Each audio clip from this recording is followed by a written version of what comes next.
morning, guys. Welcome to Grow Beautiful Flavor. Today we're marching, right? Nurturing chickens, and you're probably not. I know I'm not the one who normally says this because Mama's working over there, just cleaning it out, and hope you might follow along if you have to do this too. Now I'll give it to my mom. Good morning and welcome to Grow Beautiful Flavor. My name is Carolyn and today we are butchering chickens. We have 2 meat birds that are ready to go today. So first of all, I got my hot water going. We're just going to kind of take you through the steps. Again, if this is something you don't want to see, just skip on through all this part. And you might find this video really gross, kind of, because you're going to see a lot of gross stuff. It's fun. Anyway, alright, so first of all, you take a string. We're just doing this as simple as possible. We don't have all the fancy equipment, so we're doing it as simply. You just take a string, and I'm just going to make a slip knot. We're just going to make a knot with a loop in it here, and then slip it back through. This is going to tie around the chicken's feet.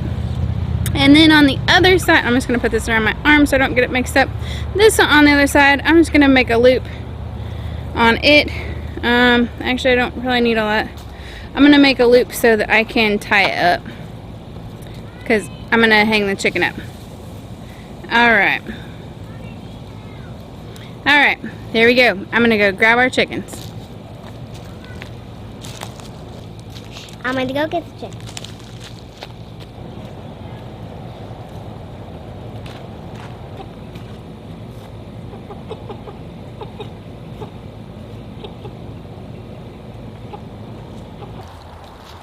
Why do meat chickens get so heavy?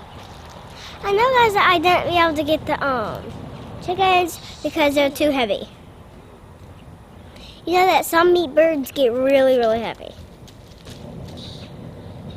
So you might want to follow along while we're doing it if you're actually doing it.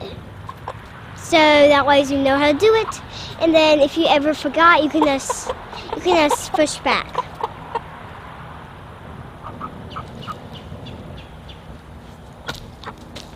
You can kind of hear our chickens already. Come on, it's gonna do it. It's gonna do it. Mama's bringing in the rooster. So This one actually might be. No.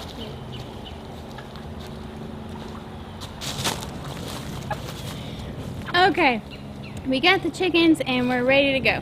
We can't show this part on YouTube, so I'm gonna let Cece do something cute for you. Hi guys, if you want to guess what I'm doing, just guess right now. I'll give you 5 seconds to guess. 5, 4, 3, 2, 1. Time's up. Okay. Do you know how some people know how to do magic tricks? Well, I know how to do magic tricks.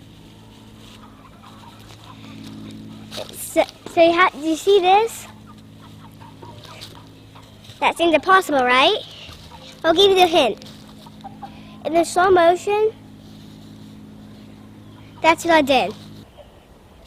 Ooh. That's really grossing me out right now. You do not want to see it.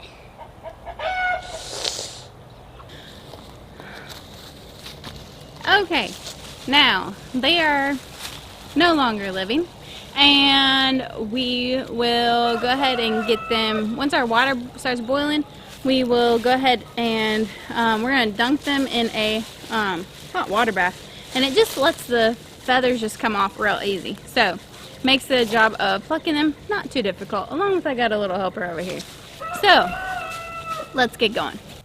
it's okay to watch someone on YouTube before you go butcher a chicken. It just helps you make sure you do it humanely, and take the right steps and don't accidentally make a mistake. Butchering a chicken is really not hard. There again, you just want to make sure you do it right. So somebody that I listened to, actually I watched their video. They have done a great job, in my opinion, of just laying out the steps to do it, is Justin Rhodes, and he has a video on YouTube labeled "How to Butcher a Chicken," and then in parentheses it has "without equipment." Now that's a video I watch every single time right before I go to butcher, but it's very helpful. He goes step by step. He has a close-up. He knows exactly what he's doing, and he does it in, now he, I believe, has a lot of equipment, but in this video he shows you how to do it the minimalist way. He shows you how to do it without all the equipment, and that's how I do it. You know, we're not into this long enough to have all the extra equipment that would make it faster and easier, so it is nice to see somebody do it like this by hand. So anyway, go ahead and check him out if you are going to butcher one, and it really makes it a step-by-step easy process. One thing that has helped me was when they talk about butchering them, I didn't really understand where that was the first time. And the first time I didn't really feel like I was super confident about what I was doing, and I didn't know where to do it. On the other hand, after some experience over time, I have learned that basically it works really well to be on like the side of the neck, right under the jawbone on the side of the neck. So, you know, that's one of those things where one of the details that seems like a super small detail, but something that I had no idea what I was doing the first time, and I just remembered that was something that I struggled with, because that is the part of the process you want to be quick and easy and done humanely. You know, it's a process that when we go buy chickens, there is a purpose for us to do that. Either they provide eggs for our family, or they provide meat for our family. We do have one rooster, and the purpose of having him is actually to be able to have more chickens that we can raise out from eggs. And we have a Rhode Island Red rooster. I would never try to incubate any of our silkies with our Rhode Island Red. I just don't believe that's a humane thing to do. The eggs of the Rhode Island Reds are way too big for those silkies, in my opinion. So, because they have a little bit smaller egg. But the other mixes of breeds of chickens that we have, the Rhode Island Red would be just fine. And he actually, or the Rhode Island Red is part of a lot of the breeds that we have anyway. So that will work great. But, you know, those small details that a lot of people overlook really do make a difference when you're trying to do this. I know, it's disgusting. We're going to go on to the fun part, where you're pulling the feathers out. Okay, so now we're just going to take all the feathers and pluck all the feathers and go from there. You want gloves? You can have gloves. I kind of want gloves. It's not really my favorite part. Alright, I'll keep my gloves. My brothers would probably make fun of me for this, but that's okay. I started filleting fish with gloves too, but now I can do it barehanded. So this is how I'm going to start. I never use gloves to fillet fish.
off, I'm going to go ahead and take it down and get it ready to go inside.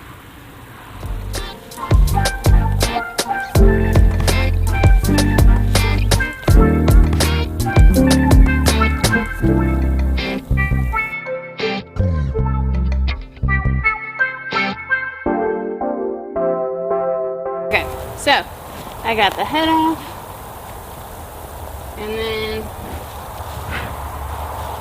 I'm just gonna bend these knees a little bit and give it a cut, and then snap it. Then cut it from the back. I'm trying to do this in a hurry because the flies are starting to come out.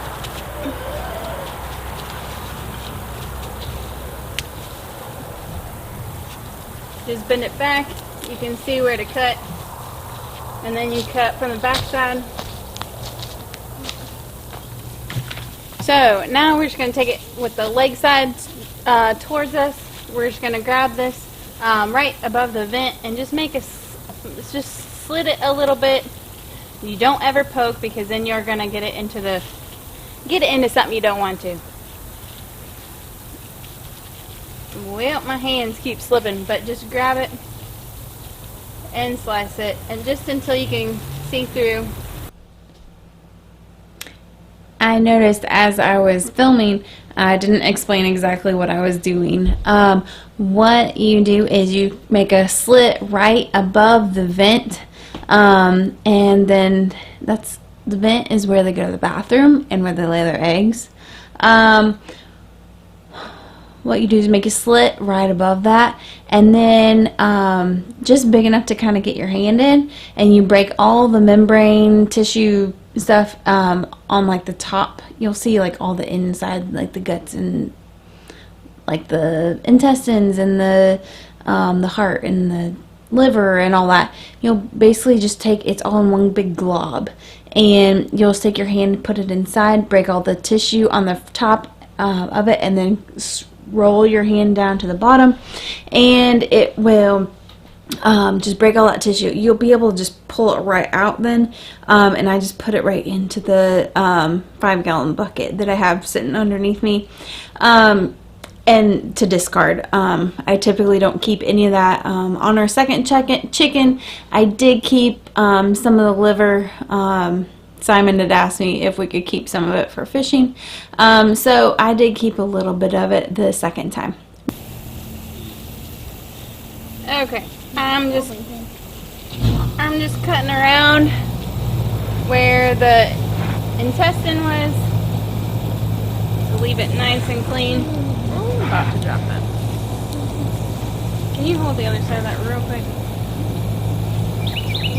Okay, I just cut up around by the neck because the windpipe, food pipe, whatever, that was not coming out well. And you know, if you're doing this, just put on somebody that's done it on YouTube and listen to how they get it all done, because it's really not difficult. It just takes some steps, and you know, just to get it done. Fish.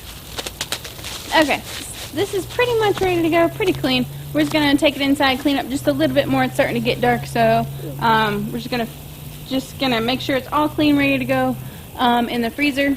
We'll probably put it in the refrigerator for about 24 hours or so, get it nice and cool, and then take it to the freezer tomorrow. So Simon's gonna go ahead and take this in for me, and you have a good night. So as I'm editing this, I just want to add, you know, we were going to just take all the feathers off of the chickens, and we did that, only we were kind of fighting time. It was starting to get dark, and we really just didn't have time to really make sure that all the feathers were off cleanly like I want them to be. So when I got them inside, I actually just ended up skinning it. And where I enjoy having the skin on, we don't always eat the skin, but I do like having the option to have the skin on, especially if we like bake it or something like that. It makes a nice crispy layer. But, you know, for the sake of time, I think from here on out, unless I know it's something where I really want the skin on for the chicken. I think what I'm going to do is just skin them from here on out, unless, of course, I get a plucker. And I've never used a plucker, but I've heard that they're really fast. That's something that butchering a chicken really doesn't take long, but when you're trying to actually take all the feathers off and stuff, that process takes forever. Simon and I were working really hard at it, trying to go as fast as we could and get everything, but there's the big feathers, and they're easy to get, but then there's these little bitty hair like feathers. They're just little hair pieces, and they really are difficult to get when you're in a hurry. So we needed to wrap it up and make sure everything was cleaned up and picked up in about 30 minutes. So I really didn't have time when we were done to go back over and make sure all the feathers were off. So I just went and took the skin off, and honestly, that process probably took me about 3 minutes per bird. So when Simon and I had worked on I worked on one bird and he worked on another bird, and it had taken us at least a good 30 minutes each of us, and we still didn't have it perfectly done yet. That's a long time. So I knew in the past I had blocked in about an hour to butcher and clean, just because I want to make sure everything's cleaned really, really well. So every single feather I wanted to be off and all that. So I am very particular about how we have our food and stuff like that. And some people might not be. I don't know, but we are, and I especially am. So from here on out, I do think I will end up just skinning it. And it should go a lot faster, even if I want to get like the big feathers off at first. Just the whole process of skinning it is so much faster. So like I said, unless I really want the skin on a bird, I think from here on out, unless I have a plucker, I'm gonna be skinning them. But we did successfully get 2 birds in the freezer, and we are super excited about that. Thank you again for watching us on Grow Beautiful Flavor. We will see you next time.